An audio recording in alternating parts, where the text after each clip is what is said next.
one of the most important things you should do to care for your motorbike is regular oil and filter changes. So today I'm going to show you how to do this on a 2005 to 2009 Kawasaki ER-6F. If you find this content helpful, please drop a like on the video and let's get started. So this is what you'll need to perform the oil change on the Kawasaki.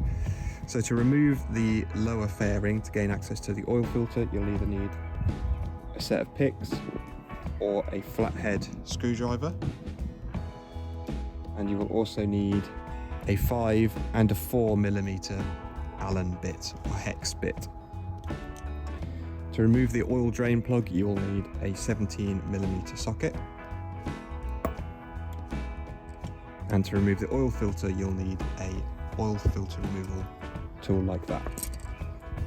You will also need a new washer for the sump plug. I have a set. You can buy the specific one if you only need the one. You'll need 2 litres of 10W40 motorcycle oil, a new oil filter. Torque wrenches are strongly advised, and these are for doing up the oil drain plug and the oil filter. If you don't have one, you can just snug them up, but I strongly advise you use a torque wrench. And of course you'll need something to drain the oil into. I've got an oil drain pan here. Also, having a paddock stand is ideal, but not essential. It just makes draining the oil a lot easier, which I'll explain later.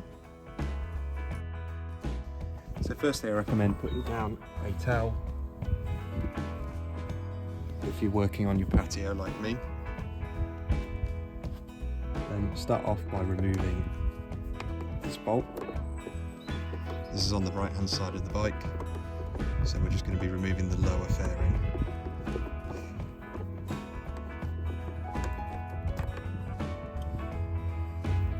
It has this small washer that goes with it, so make sure to keep that with the bolt. Pop that to one side. You've also got these 2 screws here. These are actually a 4mm at the top. These are slightly smaller. Now yours may look slightly different to mine, but they will, because I have gold aluminium fairing bolts just to make it look pretty. By default they're just grey X bolts.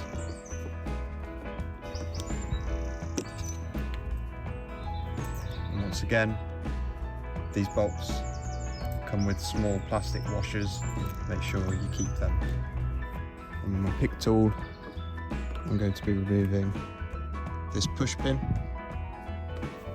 It is a push pin, it has a little gap at the top, so you can just put a flathead screwdriver or a pick tool in either side. I might actually use the flathead instead of the pick. There we are. Works better. There we are. And there's your push pin. And last but not least, underneath there are 2 more push pins that hold the 2 sides of the fairing together. And once again, I just want to pop the screwdriver in, twist. There we are, just like that. And the same here.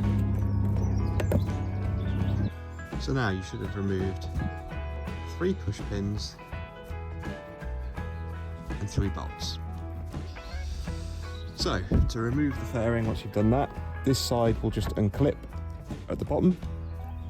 And to remove the top, you want to pull the top part of the fairing away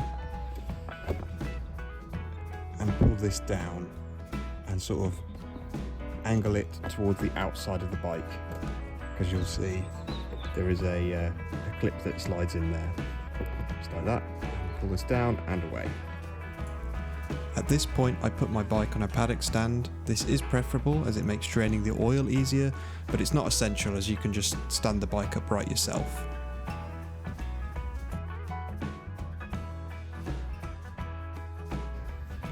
So next, place your oil pan underneath the drain bolt and grab your 17mm socket and a ratchet and release the drain bolt.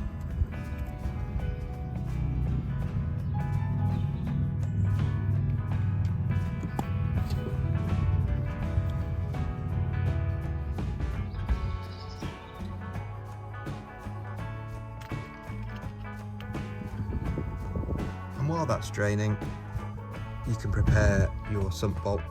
So this is the old washer, it's a metal washer. In my case, it just removes. In some cases, I believe you do have to cut them off, so you'd have to use a pair of side cutters to cut it off. Just remove the washer and replace. The size for that I found is best is 12 by 18. So it's a 12 by 18 washer, but it really helps to have an entire set of copper washers. They're quite cheap. I think these were quite cheap on eBay. It's worth mentioning at this point that having the engine warm to begin with will speed up the oil draining process. However, as you can see, the exhaust is right next to the drain plug. This is an aftermarket exhaust. I think the stock exhaust may even be closer. So it is a risk if you warm the bike up first. You may burn your hand, so I like to do it with it just cold. There's no problem with that, and just give it some time to drain. Okay, so after 10 minutes or so, it will slow down to a very slow drip. As you can see, that's fine. You're never going to get it all out anyway, but just give it a good amount of time to drain, and then put your sump plug back in. If you have a torque wrench, the torque setting is 30 Newton meters.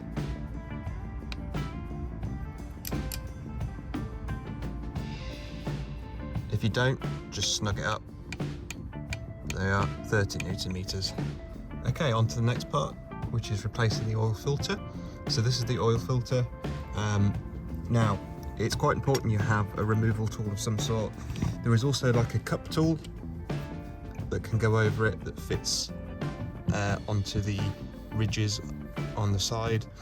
Now, I don't have one small enough, however I do have a oil filter removal tool like this. If you don't have any sort of tool, you can, if you're lucky, do it with your hands, but it will be very difficult, especially because it's not possible to get your hand all the way around because it's right up against the engine.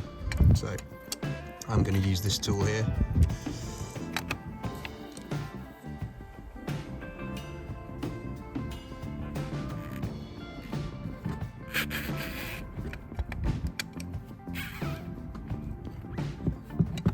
And once you've loosened it off, you should be able to spin it by hand.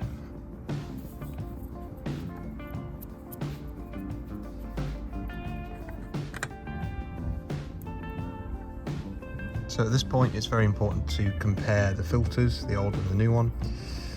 So the new filter I bought is a KN303. The reason I got this one is it has a place to put a 17mm socket on the end, which is really useful for tightening and torquing it down to the correct spec. And comparing them, they look exactly the same. So that should be absolutely fine. It's also advisable to pre-fill the oil filter with some of the oil, like so, and you can use some of that oil to lubricate the O-ring. So before installing the oil filter, just get a bit of blue cloth and just clean the mating surface. Just ensure that it has somewhere clean to seal to. There we are. Once you've done that, take the filter and screw it back on. So the torque spec for the oil filter is 18 Newton meters. As I mentioned earlier, I quite like these K&N oil filters because they come with a place to put a 17mm socket on the end, which is really useful. And there we are. If you don't have a torque wrench, you can just snug that up, just make sure it's nice and tight so it doesn't leak. So now it's time to fill the oil.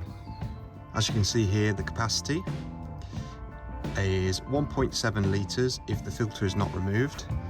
If the filter is removed, it's 1.9, which is what we've done in our case. And if the engine is completely dry, it's 2.4 litres. Yeah, we've only removed the filter, we haven't taken the engine apart, so it's 1.9 litres. So just undo that. That's your fill hole. And begin filling.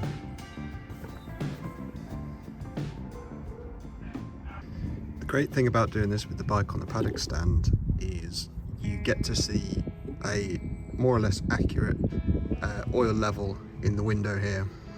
So that really helps you gauge how much you need to put in. Of course, it's 1.9 litres. It's good just to see the level on the window. So once you've filled 1.9 litres, the level should be showing more or less correct on here if you're doing it on a paddock stand. If you're not, just lift the bike over so it's stood upright and you can check the level that way. So now the best thing to do is start the bike up, just make sure everything's okay, make sure there's no leaks from the filter or the plug, and then you're ready to reassemble.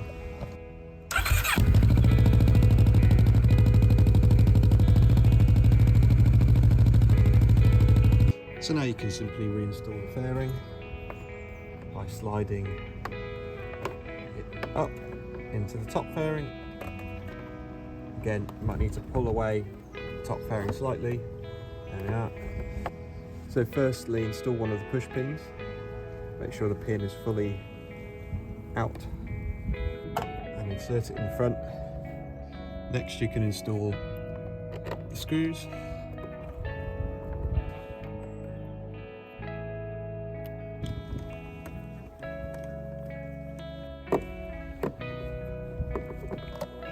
So the torque spec for these is very low. It's very important not to over tighten them, so you just want to lightly snug them down. If you don't, you risk cracking the plastic fairing.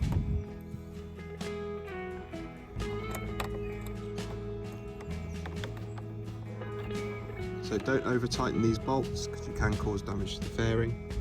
So just lightly snug them down, very gently. Not much torque at all. Don't forget to reinstall the pins at the bottom. So again, making sure that the pin is pulled out. So that, like that, and then push the pin in the middle, like that. And there you go. And that's it, your oil change is complete. If you liked the video and it was helpful to you, please drop a like on the video down below and consider subscribing. I'll be bringing out more instructional videos soon and even some motovlogging. So stay tuned and I'll catch you next time.